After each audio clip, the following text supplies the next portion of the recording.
En 2012, Europe Écologie Les Verts ne remportait que 2,31% des voix lors de la dernière élection présidentielle.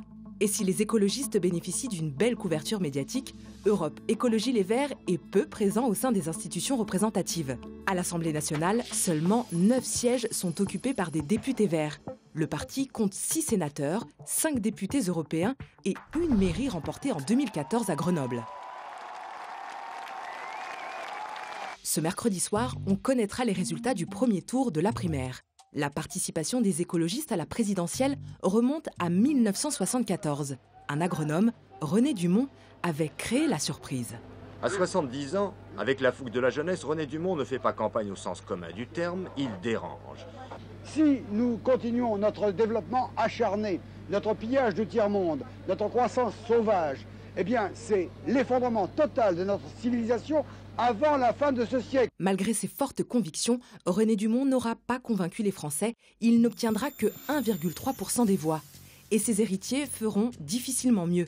Dominique Voynet obtiendra 3,32% en 1995, puis seulement 1,57% en 2007.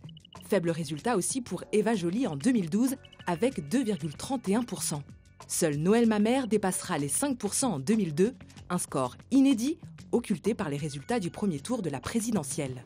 La satisfaction que j'aurais pu exprimer devant vous en permettant aux Verts de franchir la barre fatidique des 5%, pour la première fois de leur histoire, est assombrie par le séisme politique que nous sommes en train de vivre. Autre difficulté pour le parti, fidéliser ses adhérents. Depuis 2010, leur nombre est en chute libre, passant de 15 000 à 6 000 en 2016. Les Verts étaient même distancés en 2015 par le Parti radical de gauche ou le Parti chrétien-démocrate. Un constat qui ne date pas d'hier. Pour son premier discours officiel depuis sa candidature au présidentiel, Dominique Voynet a présenté les grands axes de sa campagne. Et pour gagner, il faudra séduire de nouveaux militants, car depuis l'an passé, 1/3 des adhérents a quitté le mouvement. Il faudra également tenir compte de la forte minorité qui s'est exprimée ce week-end.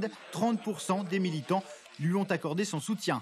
Pour la présidentielle 2016, Europe Écologie Les Verts connaîtra son candidat le 7 novembre prochain, à l'issue du second tour de la primaire, ou dès ce mercredi, si un prétendant remporte la majorité.